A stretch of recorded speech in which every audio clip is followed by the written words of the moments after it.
নারী সমাজকে বঙ্গমাতার জীবন আদর্শ ধারণা করে চলার আহ্বান জানিয়ে প্রধানমন্ত্রী শেখ হাসিনা বলেছেন, শুধু চাও পাওয়া বিলাসিতা এটাই জীবন না। মানুষের জীবনে মানুষের কল্যাণে কাজ করার অনেক সুযোগ আছে।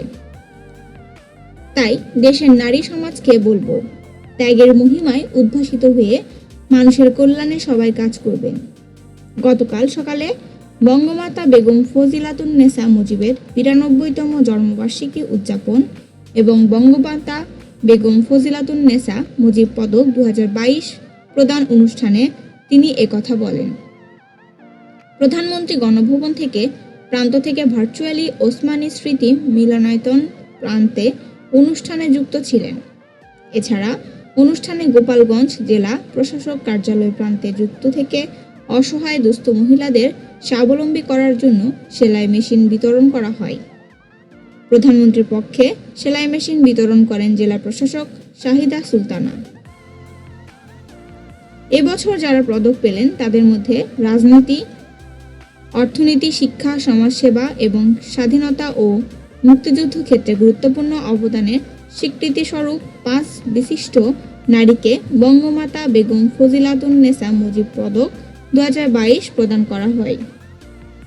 প্রধানমন্ত্রীর পক্ষে মহিলা ও শিশু বিষয়ক প্রতিমন্ত্রী ফজিলাতুন্নেসা ইন্দিরা পদকপ্রাপ্তদের হাতে পুরস্কার তুলে দেন।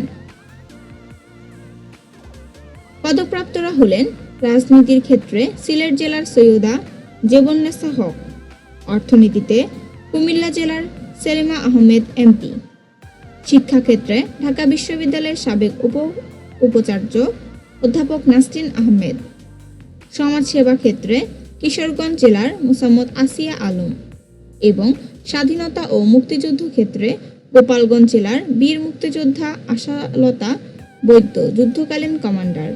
বড় মেয়ে হিসেবে বঙ্গমাতার জীবনের নানা দিক তুলে ধরেন বঙ্গবন্ধু কন্যা শেখ হাসিনা। তিনি বলেন, কখনো সাংসারিক ব্যাপারে আমার আব্বাকে কিছু চিন্তাই করতে দেননি। অর্থাৎ যেহেতু আব্বা রাজনীতি করেন এবং রাজনীতির কাজটা তিনি জানতেন, আব্বা দেশের মানুষের ভাগ্য পরিবর্তনের জন্য কাজ করে যাচ্ছেন, এদেশের মানুষের অধিকার আদায়ের জন্য কাজ করে যাচ্ছেন, সেটা উপলব্ধি করেই তিনি সবসময় পাশে থেকে প্রেরণা দিয়ে গেছেন। কখনো একজন স্ত্রী হিসেবে কোনো দাবি তিনি করেননি, বরং আমার বাবার যা কিছু প্রয়োজন ছিল তা তিনিই দেখতেন।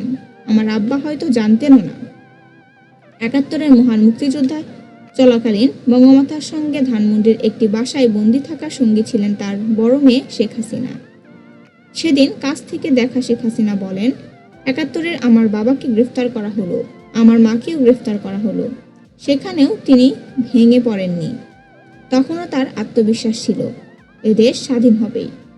তিনি এই বিশ্বাসটা নিয়েই সবসময় ছিলেন। তার এই বিশ্বাসের জোরটাই বোধহয় আমার বাবার জন্য অনেক সহায়ক ছিল। তিনি বলেন, আমার আব্বার খুব সৌভাগ্য ছিল যে আমার মায়ের মতো একজন জীবনসঙ্গী পেয়েছিলেন। সেই সঙ্গে আমার দাদা দাদির কথাও বলবো।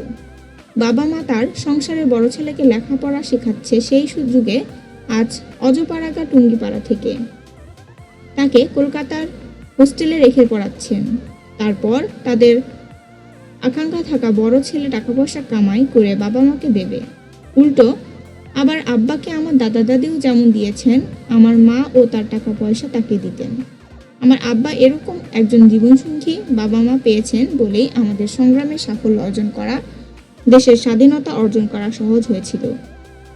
প্রধানমন্ত্রী বলেন, রাজনৈতিক গুরুত্বপূর্ণ সিদ্ধান্তগুলোর ক্ষেত্রেও আমার মা যখন যে সিদ্ধান্ত দিয়েছেন সেটাই কিন্তু আমাদের স্বাধীনতা অর্জনে সবচেয়ে সহায়ক হয়েছে। আমার আব্বা মনে প্রাণে দেশের কাজ করতে পেরেছিলেন। মহিলা ও শিশু বিষয়ক প্রতিমন্ত্রী ফজিলাতুন্নেসা ইন্দিরা অনুষ্ঠানে সভাপতিত্ব করেন।